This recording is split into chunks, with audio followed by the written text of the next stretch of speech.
À Monaco, on a un certain nombre de richesses, un certain nombre de difficultés à résoudre. On a beaucoup plus d'artistes que de mètres carrés. Alors comment est-ce qu'on règle ce problème? Parce qu'on aime les artistes.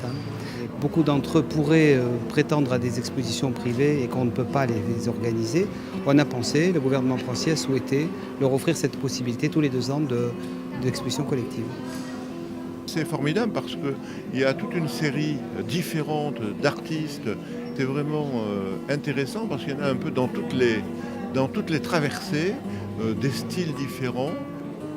La participation au Forum des artistes, je trouve ça génial parce que même en étant amateur, on peut côtoyer des professionnels. Je vois qu'il y a une diversité d'œuvres qui est assez phénoménale, donc je trouve ça très très intéressant, cette confrontation de styles très très différents.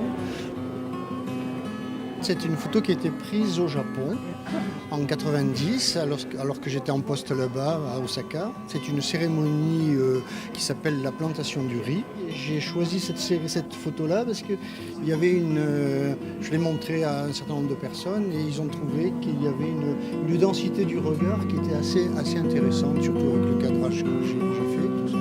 Donc pour moi d'ailleurs c'est un excellent souvenir de ce spectacle, je dirais, comme tout ce qui se passe au Japon en général. C'est un tableau qui avait été fait spécialement pour une exposition sur le thème du langage. Donc voilà, le thème du langage, chute, je crois que c'est encore la meilleure des choses. Moi là, on ne risque pas d'avoir de controverses. Je travaille énormément sur l'abstraction. Là, vous avez une balade en forêt. En fait, qu'est-ce que vous laisse une balade en forêt? Des traces des troncs d'arbres, des branches, un ciel ponctuellement qui vient éclairer l'ensemble et vous avez votre balade qui est joyeuse parce que le loup n'est pas là, donc tant que le loup n'est pas là, tout est joyeux. Si le loup était là, peut-être que les couleurs seraient différentes. Voilà.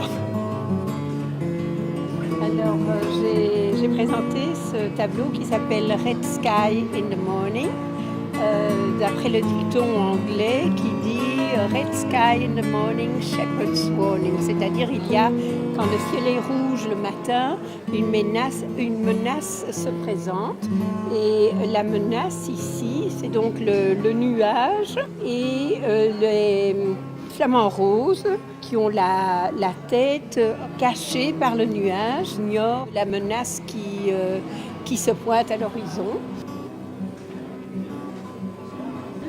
Ben voilà, c'est la 2e fois que je participe et j'ai été très contente la première fois. Moi, je suis autodidacte. J'ai commencé à 45 ans à dessiner. Ça me plaît beaucoup. Je dessine suivant la nature. J'espère que vous aimez. C'est presque mon premier, celui-là. J'ai voulu avoir une fenêtre en plus et que le ciel soit toujours lumineux. Je fais de la peinture traditionnelle chinoise depuis pas mal de temps.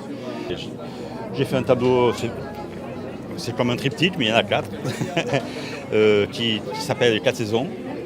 Donc vous avez le printemps, couleur verte qui rappelle le gazon, jaune l'été, c'est le soleil, rouge l'automne et blanc qui représente l'hiver.